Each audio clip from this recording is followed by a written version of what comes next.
దేవదేవుళ్ళమైన మనం, స్వర్గవాసులమైన మనం, దివ్యమైన కాంతిపుంజాలమైన మనం ఉన్నదంతా అనుభవించి మన ప్రజ్ఞా పరిధుల్ని విస్తారంగా విస్తరించుకోవాలన్న ఏకైక లక్ష్యంతో ఆధ్యాత్మిక మహాప్రస్థానానికి అంకురార్పణ చేసిన మనం ప్రస్తుతం ఈ దేహయాత్రలో కొనసాగుతున్నాం. మన మహాప్రస్థానంలో మన ఆధ్యాత్మిక పరిణితి పరిణామక్రమ ప్రగతి పథంలో మన ఆధ్యాత్మిక పరిణితి పరిణామక్రమ ప్రగతి పథంలో మానవుడు అన్నది కేవలం ఓ మజిలీ మాత్రమే. కానీ మనం మానవ మాత్రులమేనని, మానవత్వమే సర్వస్వమని, ఇంతకు మించి జీవితం లేనే లేదని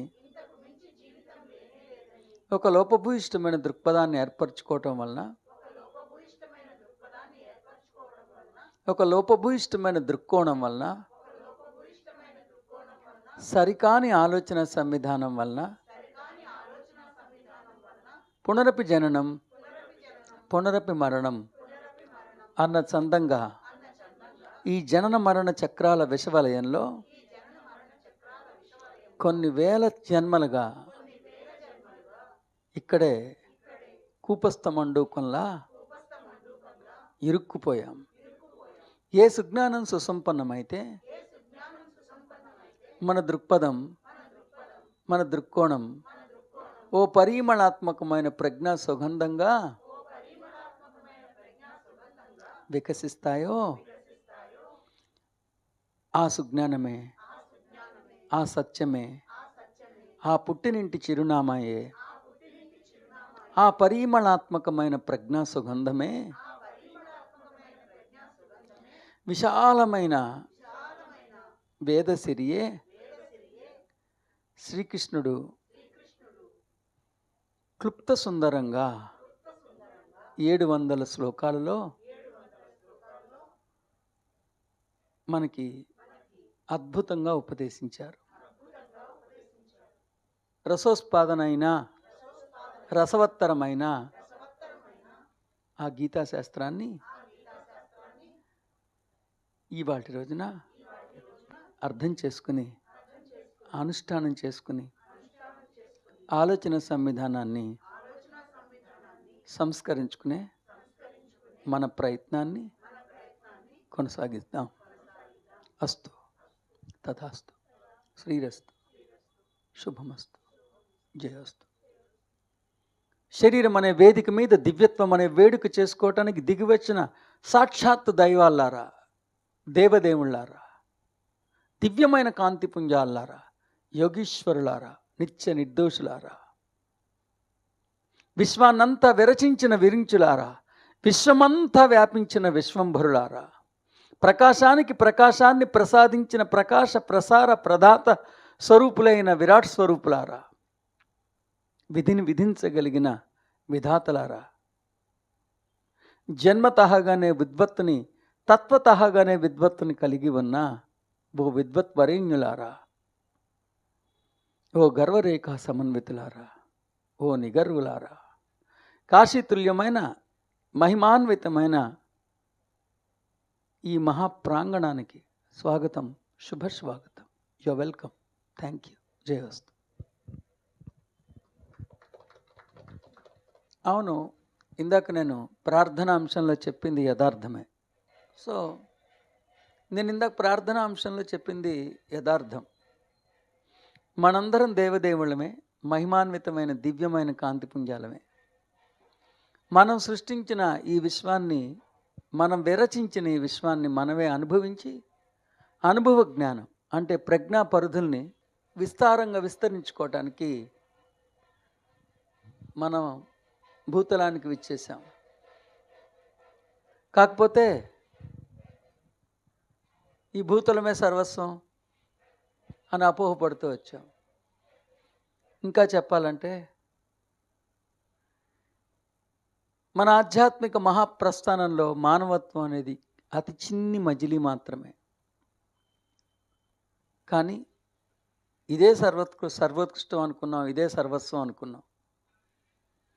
ఈ దేహమే, దేహంతో పొందే అనుభవాలే, ఈ దృశ్యమాన జగత్తే ఇదే సర్వస్వం అని అనుకున్న ఒక అపోహ వలన మళ్ళీ మనం పునరపి జననం పునరపి మరణం అన్న చందంగా ఈ జనన మరణ చక్రాల విషవలయంలో కూరుకుపోయాం.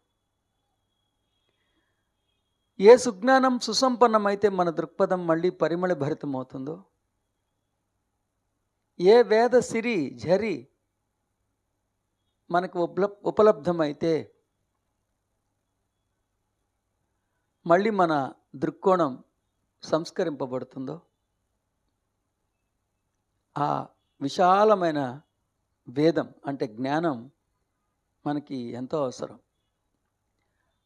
నిజానికి సాగర సమమైన సుజ్ఞానాన్ని, విశాలమైన విశ్వమంతటి వేదాన్ని క్లుప్త సుందరంగా 700 శ్లోకాల్లో పొందుపరిచి వారు అందించారు.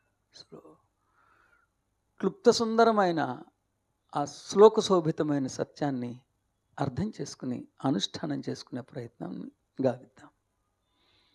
జయస్తు. సో ఈ సంచికలో మనం 6వ అధ్యాయం 20వ శ్లోకం, 21వ శ్లోకం, 22వ శ్లోకం అంటే ఆత్మ సంయమ యోగం 20వ శ్లోకం, 21వ శ్లోకం, 22వ శ్లోకం ఈ 3 శ్లోకాలని ఈ సంచికలో అర్థం చేసుకునే ప్రయత్నాన్ని గావిద్దాం. సో మొదటిగా 6వ అధ్యాయం ఆత్మ సంయమ యోగం 20వ శ్లోకాన్ని ఒకసారి చదువుకుందాం. జయస్తు. 6వ అధ్యాయం ఆత్మ సంయమ యోగం 20వ శ్లోకం. యత్రోపరమతే చిత్తం నిరుద్ధం యోగ సేవయా యత్ర చైవాత్మనాత్మానం పశ్యన్నాత్మని తుష్యతి. భావం: ధ్యానయోగ సాధనచే నిగ్రహింపబడిన చిత్తము ఉపరతిని పొంది పరమాత్మను ధ్యానించుట ద్వారా పవిత్రమైన సూక్ష్మబుద్ధితో ఆ భగవానుని సాక్షాత్కరింపజేసుకుని యోగి ఆ సచ్చిదానంద ఘన పరమాత్మయందే సంతుష్టుడగుచున్నాడు. సో ఇతపూర్వం భాష్యం చెప్పిన భాష్యకర్తల భాష్యాన్ని ప్రతి శ్లోకంలో మీ ముందుంచే ప్రయత్నాన్ని చేస్తూ, ఒకవేళ ఆ శ్లోకాన్ని నేను సమర్థిస్తే సమర్థిస్తున్నానని, వారి భాష్యాన్ని సమర్థిస్తే సమర్థిస్తున్నానని, ఒకవేళ వారి భాష్యాన్ని నేను తిరస్కరిస్తే తిరస్కరిస్తున్నానని, తిరస్కరించడానికి ఏ అంశాలు దోహదపడుతున్నాయి, నేను దర్శించిన దర్శనాన్ని వారి దర్శనాన్ని తిరస్కరించి నేను దర్శించిన దర్శనాన్ని మేము ముందుంచి, నేను దర్శించిన దర్శనం యథార్థమే అని మీకు నచ్చ చెప్పుకోవడానికి సరైన సందర్భాలని, సరైన శాస్త్ర ప్రమాణాలని మీ ముందుంచే ప్రయత్నాన్ని గావిస్తున్నాం. ఎందుకంటే నా దర్శనం మాత్రమే చెప్పుకోవచ్చు నేను, కానీ అది పొరపాటు అవుతుంది. సాధకులు ముందు ఓ శ్వేతపత్రంలా ఇతపూర్వం భాష్యం చెప్పిన భాష్యకర్తలు దర్శించిన దర్శనాన్ని, వారితో నేను విభేదించిన విభేదాన్ని, విభేదించడానికి దోహదపడిన అంశాలని, నేను దర్శించిన దర్శనాన్ని, నేను దర్శిస్తున్న అంశం యథార్థమైన ధృవీకరింపబడటానికి దోహదపడే సుజ్ఞానాన్ని, శాస్త్ర ప్రమాణాలని మీ ముందుంచి నిర్ణయం మీ చేతుల్లో ఉంచే ఒక శుభకృతిని గావిస్తున్నాను. సో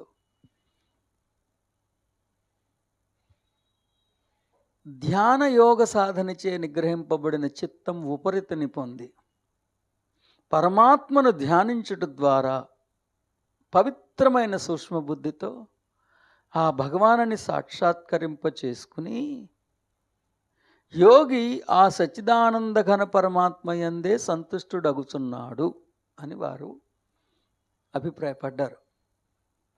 కానీ ఎత్తుగడలోనే నేను వారితో విభేదిస్తున్నా. ఎందుకంటే ధ్యాన యోగ సాధనముచే నిగ్రహింపబడిన చిత్తం ఉపరతిని పొంది అన్నారు. కానీ ఎక్కడ 6వ ప్రకరణం మొత్తం కనీసం మచ్చుకైనా ఒక్కసారి కూడా వారు ధ్యానము అన్న పదప్రయోగం చేయలేదు. ఇతరోత్తర శ్లోకాల్లో ధ్యానం అన్న పదప్రయోగం చేశారు ఆయన మిగతా ప్రకరణాల్లో. ఆ పదప్రయోగం అవసరమైనప్పుడు చేశారు కదా. కాబట్టి ఇక్కడ చేయలేదు కాబట్టి ఆయన ఉద్దేశం ధ్యానం కానే కాదని మరొకసారి సాధకులకు విన్నవించుకుంటూ ఈ భాష్యకర్త అభిప్రాయపడ్డారు ధ్యానమని, అది గీతాకర్త వాడిన సుశబ్దం కాదని మరోసారి హెచ్చరిక ఘంటికలు మోగించడం జరుగుతున్నది. తర్వాత ఇక ధ్యానయోగ సాధనచే నిగ్రహింపబడిన చిత్తం ఉపరతిని పొంది పరమాత్మను ధ్యానించడం ద్వారా పవిత్రమైన సూక్ష్మబుద్ధితో ఆ భగవానుని సాక్షాత్కరింపజేసుకుని యోగి ఆ సచిదానంద ఘన పరమాత్మయందే సంతుష్టుడగుచున్నాడు. చూద్దాం టీకా కూడా. యోగ సేవయ ధ్యాన యోగము సాధనచే అని వారు అభిప్రాయపడ్డారు.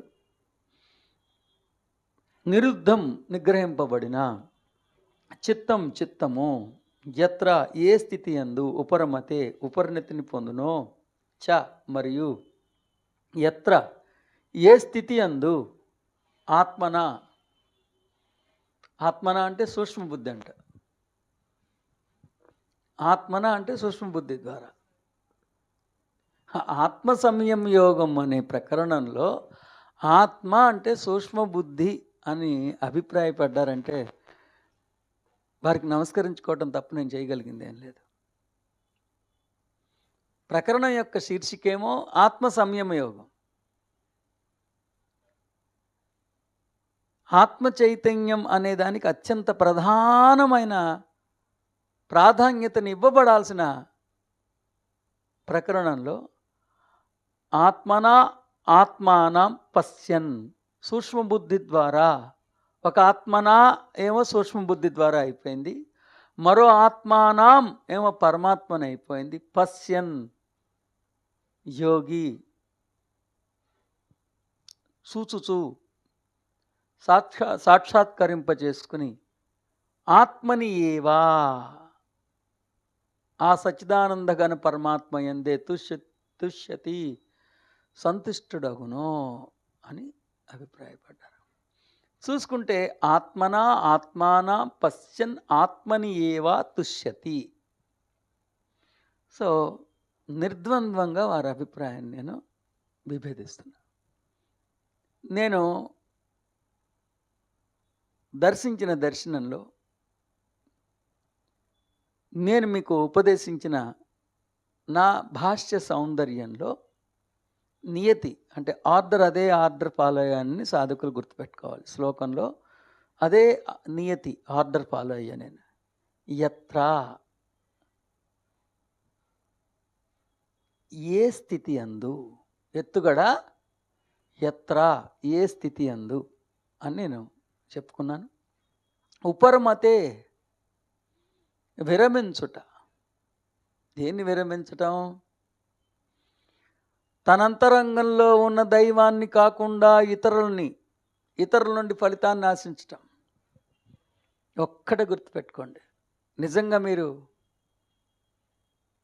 అద్వైతంలోకి ప్రవేశిస్తే, అద్వైత ఆవరణలోకి ప్రవేశిస్తే, అద్వైతామృతాన్ని రుచి చూస్తే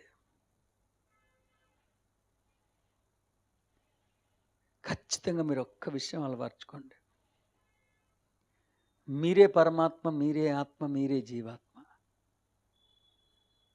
జీవాత్మ స్థితిలో మీరున్నప్పుడు మీలోనే ఉన్న మీరే అయ్యున్న మీ పరమాత్మ నుండి మాత్రమే ఆశించగలిగే ఒక నిబద్ధత జ్ఞానికి ఖచ్చితంగా స్ఫురిస్తుంది.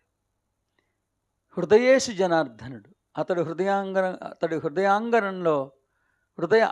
హృదయాంతరంగంలో కొలువయ్యున్న అంతర్యామి కన్నా మించిన కథానాయకుడు లేడు, మించిన రక్షకుడు లేడు, మించిన ప్రేమికుడు లేడు. సో ఎప్పుడైతే ఓ సుజ్ఞాని ఓ శిఖరమైన స్థానానికి ఉద్ధరించుకుంటాడు, ఓ గోపుర కలశానికి ఉద్ధరించుకుంటాడు, అంటే ఏంటి? తను వాంఛిస్తున్నది ఏదైనా, అది చిన్న దుమ్ముకణమైన పెద్ద నక్షత్ర మండలమైన, తాను వాంఛిస్తున్నది ఏదైనా తన హృదయాంతరంగంలో కొలువై ఉన్న అంతర్యామి వద్ద నుండి కాక ఇంకెక్కడి నుంచి లేశమాత్రం కూడా ఆశించకుండా ఉండే అంత పరిణితిని సుసంపన్నం చేసుకుంటాడు. ఏ పిరమిడ్ నుంచో, లేకపోతే ఈ వాస్తుల నుంచో, ఆ నక్షత్రం నుంచో, ఈ పూజ నుంచో, ఈ యజ్ఞం నుంచో, ఇలాంటివి ఏమీ కాకుండా ఏది వాంఛించినా తన హృదయాంతరంగంలో సజీవంగా ప్రభాసిల్లుతున్న తన నిజతత్వమే ఉన్న ఆత్మ చైతన్యంగా పిలువబడుతున్న మహాశివుడి నుండి, లేదా మహాశివుడిగా పిలువబడుతున్న ఆత్మ చైతన్యం నుండి మాత్రమే ఆశిస్తూ ఏది పొందినా అతడికే కృతజ్ఞతాతతుల్ని తెలియజేసుకుంటున్నాడో,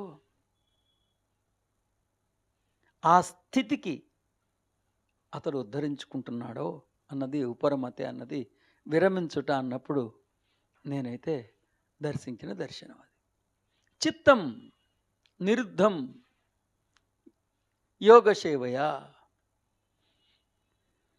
ఏ యోగీశ్వరుడితే ఏ యోగీశ్వరుడు నియంత్రించడంలో, అంటే దేని నుంచి నియంత్రించడం, అన్యదేవుళ్ళ నుంచి ఆశించడాన్ని నియంత్రించగలిగటంలో కృతార్థుడయ్యాడు అనేది అక్కడ దాకా నేను దర్శించా. చిత్తాన్ని దేని నుంచి నియంత్రించగలిగాడు? అన్యదేవతని. ఎలా నియంత్రించగలిగాడు? ఇతడు తాను తనలో ఉన్న దైవాన్ని గుర్తించగలిగాడు. తనలో ఉన్న దైవానికి తనకి మధ్య అభేదాన్ని దర్శించగలిగాడు.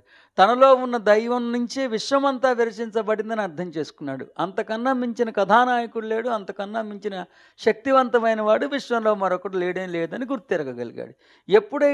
ఎప్పుడైతే ఇతడు బాహ్యోన్ముఖుడు నుండి అంతర్ముఖుడయ్యాడో, ఆత్మోన్ముఖుడయ్యాడో, శివోన్ముఖుడయ్యాడో, ఈ దైవజ్ఞుడు మళ్ళీ బాహ్యోన్ముఖుడు అవ్వడు, బాహ్యం నుంచి ఆశించడు. ఖచ్చితంగా తదనుగుణ్యంగా అతడి చిత్తం కూడా మారు మనసు పొంది, మనస్సు కూడా మనస్సు మార్చుకుని అంతర్ముఖం అవ్వటం మొదలవుతుంది. ఈ స్థితి నేను దర్శించిన దర్శనం. యోగ సేవయ అంటే యోగీశ్వరుడు. చ మరియు యత్ర ఆత్మానాత్మానం పశ్యన్ ఆత్మని ఏవ తుష్యతి. యత్ర మరియు ఏ స్థితి యందు ఆత్మనాత్మానం తన ఆత్మలో కొలువయ్యున్న తానేయున్న తన పరమాత్మని చూచుచు. ఆత్మనాత్మానం అంటే తన ఆత్మలో కొలువయ్యున్న తానేయున్న తన పరమాత్మని చూచుచు. తన ఆత్మలో కొలువయ్యున్న తానేయున్న తన పరమాత్మని చూచుచు. సో ఆత్మలో కొలువయ్యున్న పరమాత్మ చూశారు, ఆత్మలో కొలువైన పరమాత్మను చూశారు. పశ్చం చూచుచు ఆత్మని ఏవా, అది గుర్తుపెట్టుకోవాలి. ఆత్మని ఏవా, హృదయాంతరవాసి అయిన ఆత్మయందు మాత్రమే. హృదయాంతరంగంలో ఉన్న ఆత్మ ఎవరంటే మహాశివుడు. హృదయం అంటే ఆత్మ కొలువై ఉండే పవిత్ర ప్రాంగణం. తన హృదయంలో కొలువై ఉన్న ఆత్మని ఏవా మాత్రమే, హృదయాంతరవాసి అయిన ఆత్మయందు మాత్రమే. ఏవా అనేది ఎంఫసైజ్ చేశారు అక్కడ. ఆత్మని మాత్రమే. దాని నుంచి నేను చెప్తుంది అదే. తుష్యతే సంతుష్టుడగును అంటే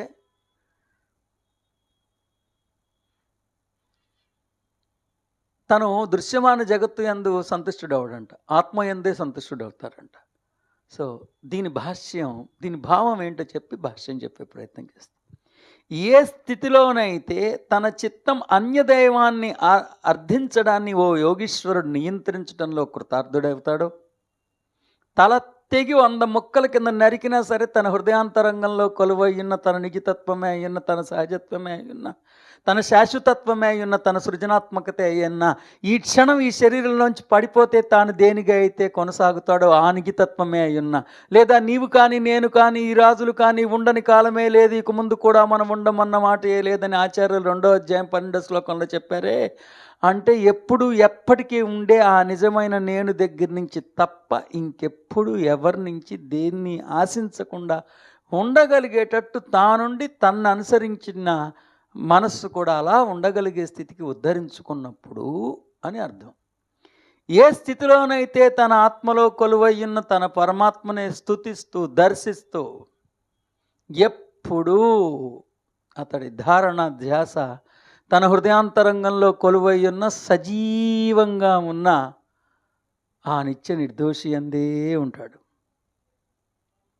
తన ఆత్మయందే పరమానంద భరితమవుతాడో, తన ఆత్మయందే పరమానంద భరితమవుతాడు అంటే తను ఆత్మస్థితిలో స్థితమై ఒక అనుభూతి చెందితే, ఓ దర్శనాన్ని దర్శిస్తే, ఓ సంకల్పాన్ని సంకల్పిస్తే, అది ఇంకా దృశ్యమాన జగత్తులో కార్యరూపం దాల్చకముందే తాను అప్పుడే అనుభూతి చెందిన వెంటనే, ఆత్మస్థితిలో తాను అనుభూతి చెందిన వెంటనే అది అప్పుడే సంభవంగా సంభవించిందని గుర్తెరిగి అతడు అప్పుడే ఆనందపడతాడు తప్ప అతడికి ఆనందాన్ని ఇవ్వగలిగే స్తోమత ఈ దృశ్యమాన జగత్తుకు లేదు, ప్రతిబింబానికి లేదు. ప్రతిబింబాత్మకమైన దృశ్యమాన జగత్తుకి అతడికి ఆనందాన్ని ఇవ్వగలిగే అంత స్తోమత సమర్థత లేదు.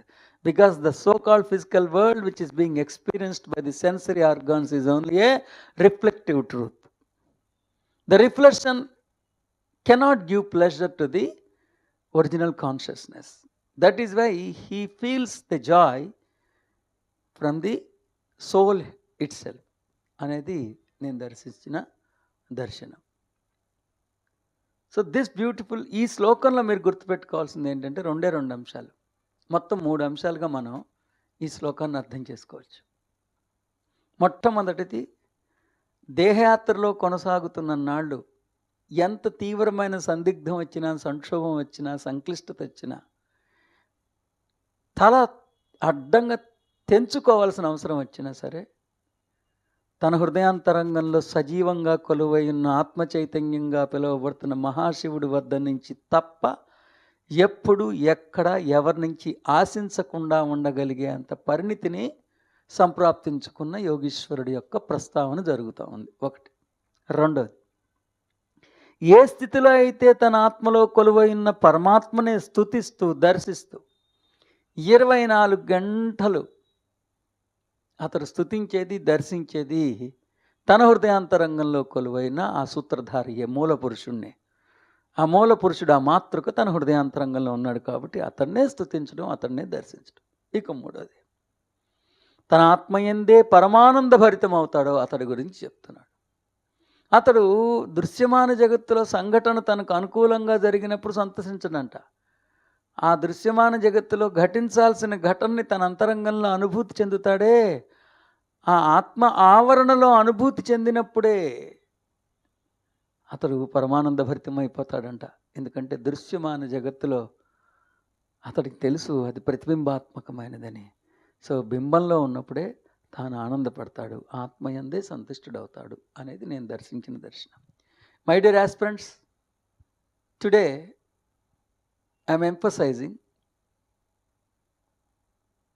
we are pursuing chapter number 6, verse number, sloka number 20. The crux of this teaching can be arranged into 3 integral parts. The first part emphasizes, articulates about a beautiful, the modus operandi of a beautiful realized God, an enlightened being. An enlightened being is so grand, is so disciplined. He is already successful in accomplishing the introspection. In his human life, he may be riddled in a severe problem. He may be facing the hardest hardships in the physical world. In spite of the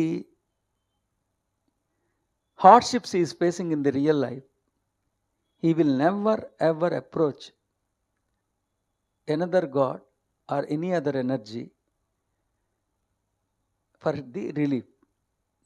The one and only source of relief is the consciousness within. For an enlightened being, the one and only source of relaxation is, the way out is the consciousness within. Because from the point of view of enlightened being, the one and only source which can relieve him from these hardships is the consciousness within, the soul within, the true I am,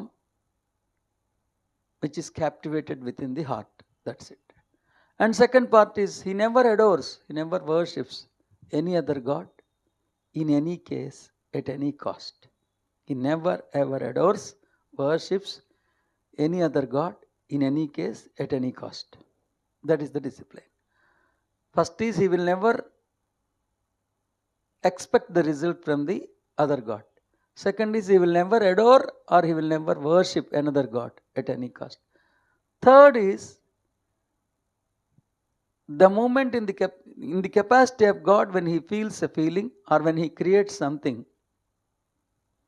when he visualizes something, it appears instantaneously before him. The moment the feeling is felt by him in the soul, he feels joy instantaneously. Because for him the source of joy is soul. He is never interested in the physical world because he knows pretty well that the physical world and the incidents happening in the physical world are only reflective truth. So for him the source of creation, the source of joy is the soul, the inner consciousness. The soul which is captivated in the heart, the source of his joy, his bliss, his ecstasy. So from my point of view, the crux and the nucleus part of chapter number 6 verse number 20 is like this. మనం ఇదే సంచికలో ఇప్పుడే 6వ అధ్యాయం 21వ శ్లోకాన్ని కూడా తెలుసుకునే యత్నాన్ని గావిద్దాం. సో ఆత్మ సంయమ యోగం 6వ అధ్యాయం 21వ శ్లోకం అర్థం చేసుకుని అంతర్ముఖులై అంతర్యామితో ఏకీకృతమై విస్తారమైన యోగస్థితి యొక్క సౌందర్యాన్ని మరింత అద్భుతంగా దర్శించి ఆనందించే ఆ శుభకృతికి ఉద్యమ స్ఫూర్తితో మరో అడుగు ముందుకేద్దాం. జయస్తు. Yes, chapter number 6 verse number 21. 6వ అధ్యాయం ఆత్మ సంయమ యోగం 21వ శ్లోకం. సుఖమాత్యంతికం యత్తత్ బుద్ధిగ్రాహ్యమతీంద్రియం వేత్తి యత్ర న చైవాయం స్థితశ్చలతి తత్వతః భావం. బ్రహ్మానందానుభవము ఇంద్రియాతీతమైనది, పవిత్రమైన సూక్ష్మబుద్ధి ద్వారా మాత్రమే గ్రాహ్యమైనది. ఆ బ్రహ్మానందమును అనుభవించుచు దాని అందే స్థితుడయ్యున్న యోగి పరమాత్మ స్వరూపము నుండి ఏమాత్రము విచలితుడు కానే కాడు. అతీంద్రియం ఇంద్రియ గోచరము కానిదియు, బుద్ధిగ్రాహ్యం పవిత్రమైన సూక్ష్మబుద్ధి ద్వారా మాత్రమే గ్రహింపదగినదియు, ఆత్యంతికం నిరవధికమైన యత్ సుఖం ఏ బ్రహ్మానందము కలదో తత్ దానిని, యత్ర ఏ స్థితి యందు, వేత్తి అనుభవించునో, చ మరియు స్థితః దేనియందు స్థితుడైన, అయం ఈ యోగి తత్వతః పరమాత్మ స్వరూపము నుండి, న ఏవ చలతి ఎన్నడునూ విచలితుడు కాడో. సో ఈ శ్లోకం 21వ శ్లోకంలో మొట్టమొదటిగా వారి భావం నా భావం చదివి మీకు తెలియజేసుకుంటాను. బ్రహ్మానందానుభవం ఇంద్రియాతీతమైనది, పవిత్రమైన సూక్ష్మబుద్ధి ద్వారా మాత్రమే గ్రాహ్యమైనది.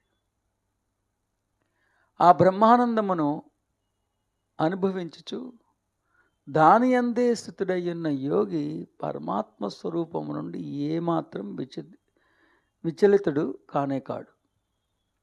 నేను దర్శించిన దర్శనం బ్రహ్మానంద అనుభవం ఇంద్రియాతీతమైనది, పవిత్రమైన సూక్ష్మబుద్ధి ద్వారా మాత్రమే గ్రాహ్యము కాగలదు. ఆ బ్రహ్మానందమును అనుభవించుచు దాని యందే స్థితుడయ్యున్న యోగి తన పరమాత్మ స్వరూపం నుండి ఏమాత్రం విచలితుడు కానే కాడు.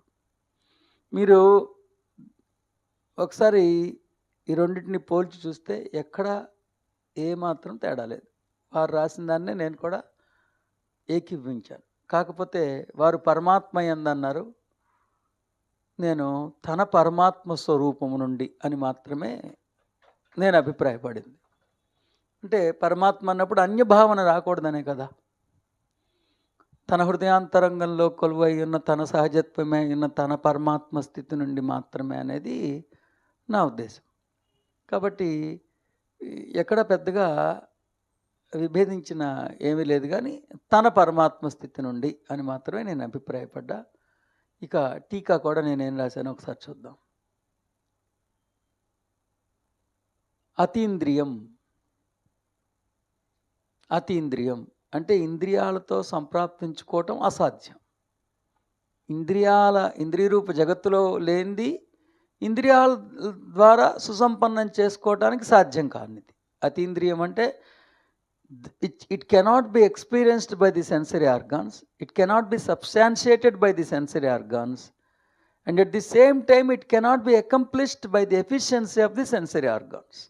ఇంద్రియాలకి బ్రహ్మానంద పారవస్యాన్ని అందించగలిగే స్తోమత లేదు, ఇంద్రియాలకి ఆ బ్రహ్మానందాన్ని ధృవీకరించగలిగే సమర్థత కూడా లేదు అనేది నేను అభిప్రాయం. వారు కూడా బుద్ధిగ్రాహ్యం, అది చాలా ఇంపార్టెంట్.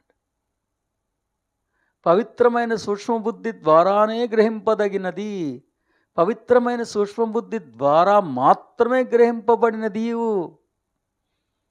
సదస్సులారా, సాధకులారా, చాలా విశేషంగా శ్రీకృష్ణుడు బుద్ధిగ్రాహ్యం అని విశేషంగా ఈ సుశబ్ద ప్రయోగాన్ని ప్రయోగించారు.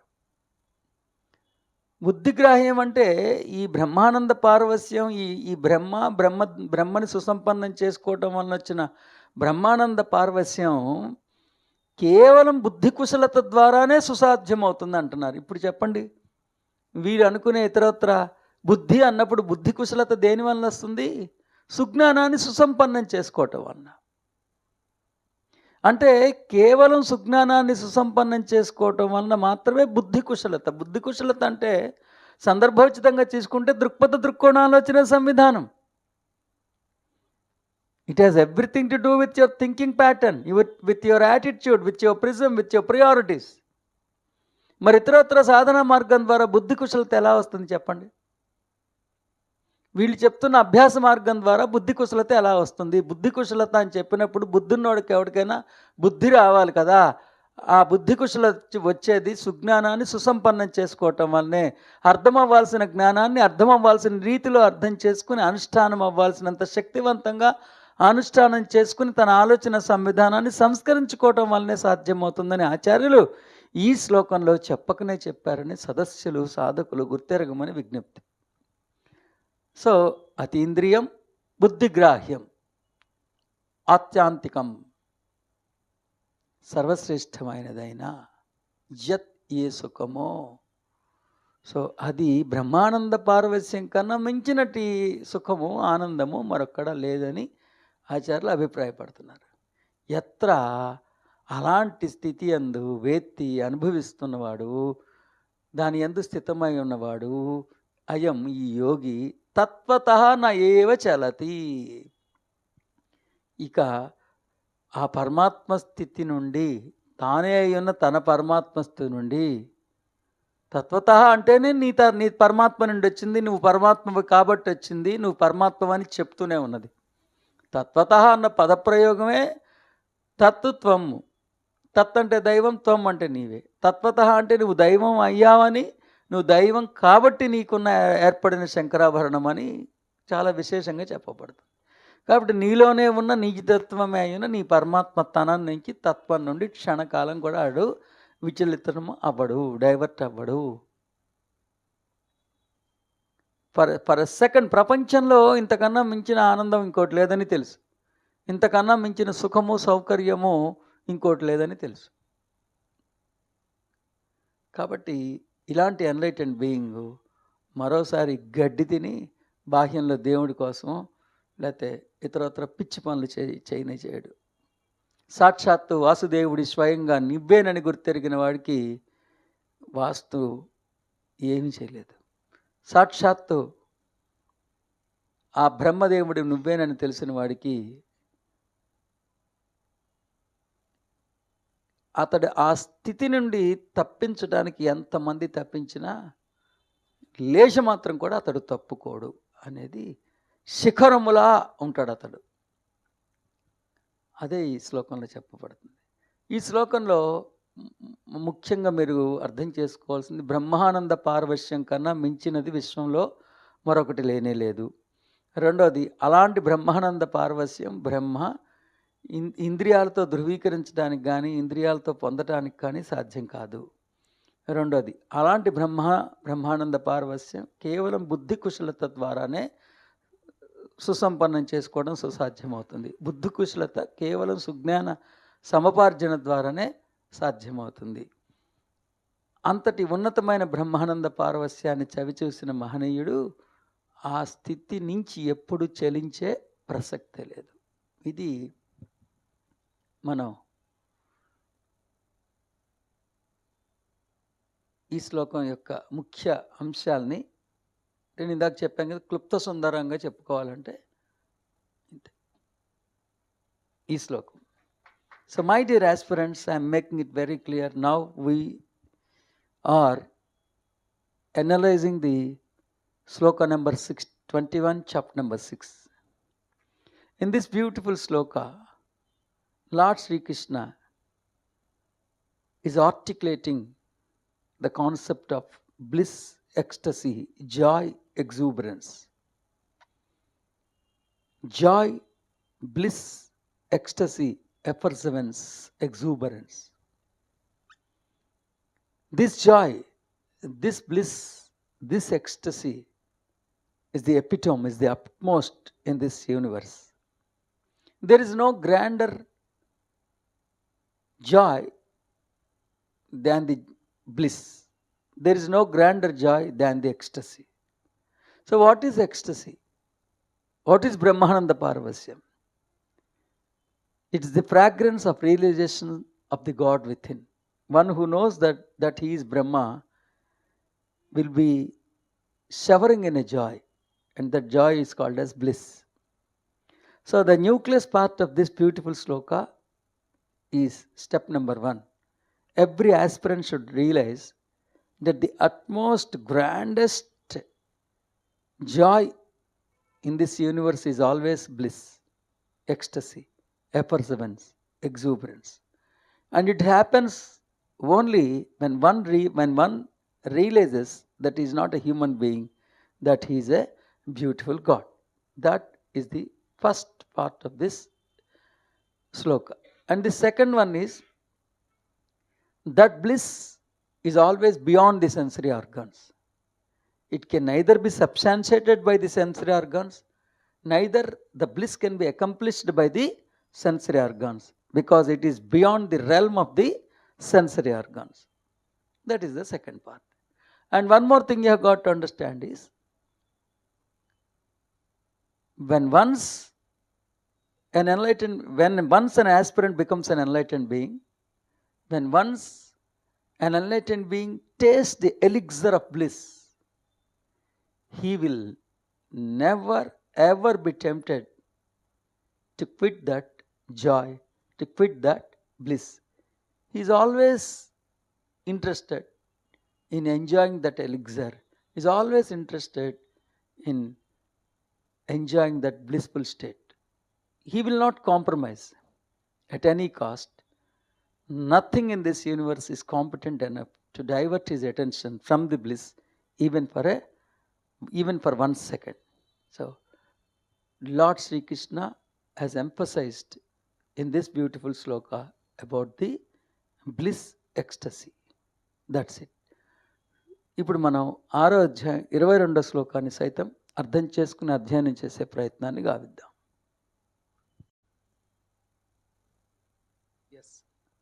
సో ఆత్మ సంయమ యోగం 6వ అధ్యాయం 22వ శ్లోకాన్ని అధ్యయనం చేసి అర్థం చేసుకుని అనుష్ఠానం చేసుకునే యత్నాన్ని గావిద్దాం. జయోస్తు. 6వ అధ్యాయం ఆత్మ సంయమ యోగం 22వ శ్లోకం. యం లబ్ధ్వా చాపరం లాభం మన్యతే నాధికం తతః యస్మిన్ స్థితో న దుఃఖేన గురునాపి విచాల్యతే. భావం: పరమాత్మ ప్రాప్తి లోపలాభమును పొందినవాడు, అనగా భగవత్ సాక్షాత్కారమును పొందినవాడు మరే ఇతర లాభమును కూడా దానికంటే అధికమైన దానినిగా తలంపడు. బ్రహ్మానందానుభవ స్థితిలోనున్న యోగిని ఎట్టి బలవద్దుఃఖములను చెలింపచేయజాలవు. యం లాభం ఏ ప్రయోజనమును లబ్ధ్వా పొంది తత అధికం దానికంటే అధికముగా అపరం మరి ఒక దానిని నా మన్యతే విశ్వసింపడో చ మరియు యస్మిన్ పరమాత్మ ప్రాప్తి రూపమైన ఏ అవస్థయందు స్థితుడయ్యుండు యోగి గురునా దుఃఖేన అపి తీవ్రమైన దుఃఖము వలన కూడా నా విచాల్యతే చెలింపబడడో.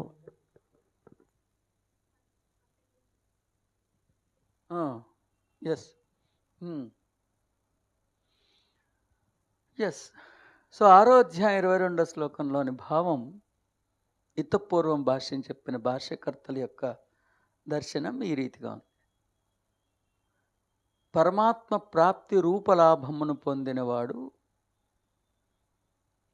మరే ఇతర లాభమును కూడా దానికంటే అధికమైన దానిగా తలంపడు.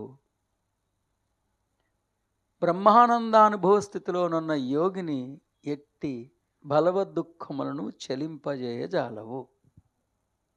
సో వారి భావం అది. నేను దర్శించిన నా దర్శనాన్ని కూడా అర్థం చేసుకునే ప్రయత్నాన్ని గావిద్దాం. చదువు.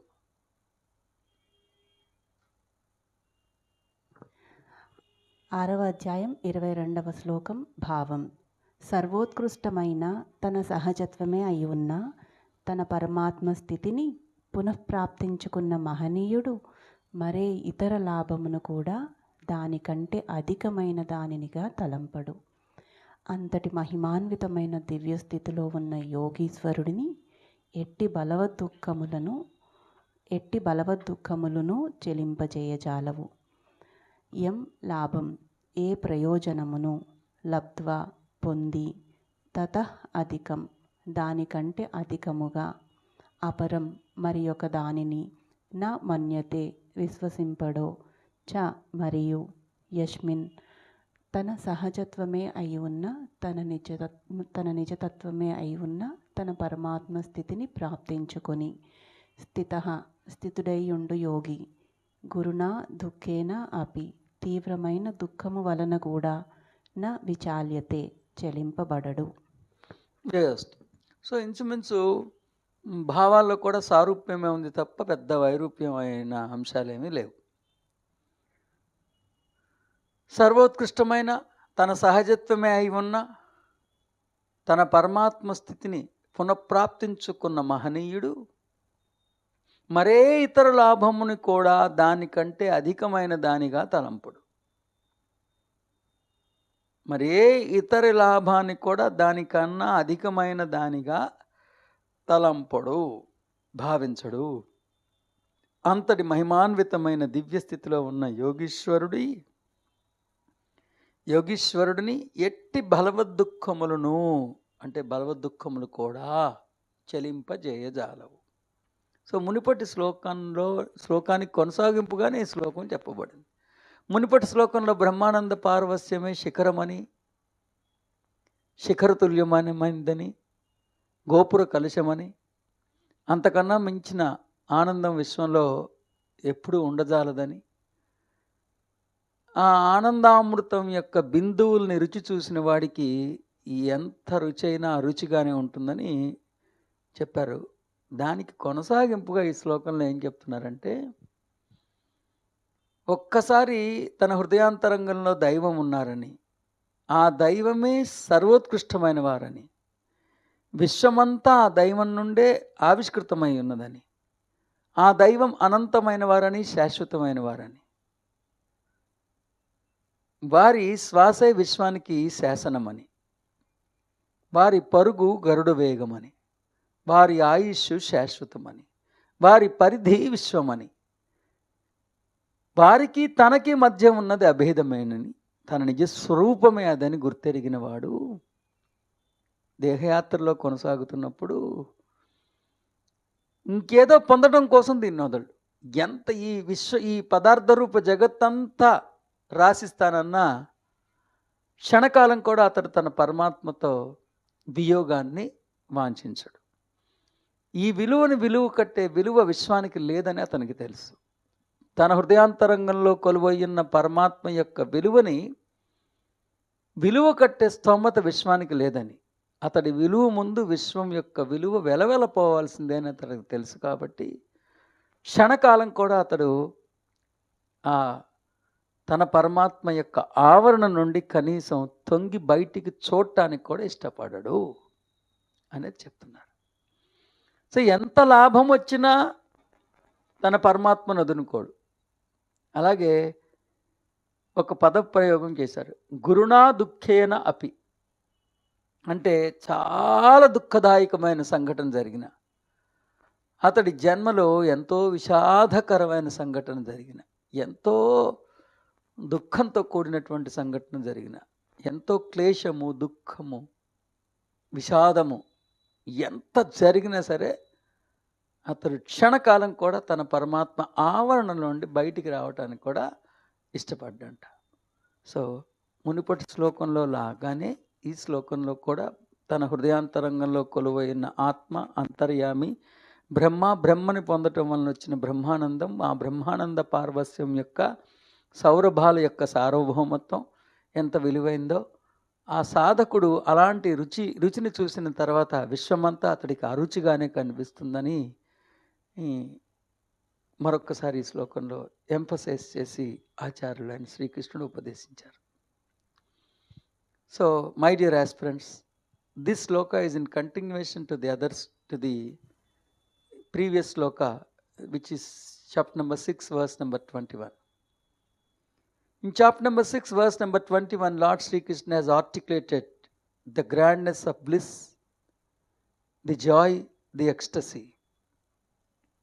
And he has also articulated, once an aspirant has realized that he is God, once he has begun to celebrate his divinity, once he has tasted the elixir of the realization, the so-called bliss, then he is so involved in that bliss,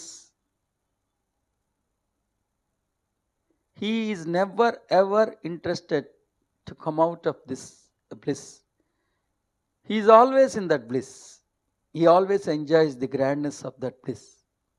In continuation to that teaching, in this sloka, Lord Sri Krishna has articulated that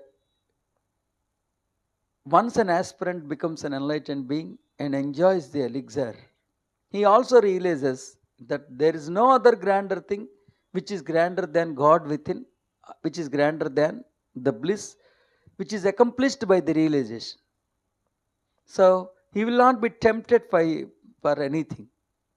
He will not be tempted, even the physical richness, even if he is tempted to become a king of this entire universe, he doesn't care. He doesn't care, because he has sufficiently realized that the God within is grander than anything in this universe. It's a right bargain. It's a right bargain. And one more thing is, supposing he had a melancholy in his life, he had a tragedy in his life, supposing he was made to face a severe tragic incident in his life, he was made to attack a tragedy, melancholy. In spite of the melancholy, in spite of the tragedy, he still loves to have an association with God within. No melancholy, no tragedy, no degree of tragedy is competent enough for him to get diverted. So the life may give him fruits, the life may give him tragedy, but once an aspirant, an enlightened being tastes the elixir of joy, he is never ever interested to sacrifice that joy for any cause, at any cost. So this is the grandest teaching taught by Sri Krishna. So ఇందాక నేను తమరికి విన్నవించుకున్నట్లుగానే విశాలమైన వేద సిరిని క్లుప్త సుందరంగా ఆచార్యులు 700 శ్లోకాల్లో పొందుపరిచి మనకు అందించారు. క్లుప్త సుందరమైన ఆ సత్యాన్ని మరింత విపులంగా, మరింత వివరణంగా మరో సంచికలో తెలుసుకునే ప్రయత్నాన్ని గావిద్దాం. జయోస్తు. స్వస్తి.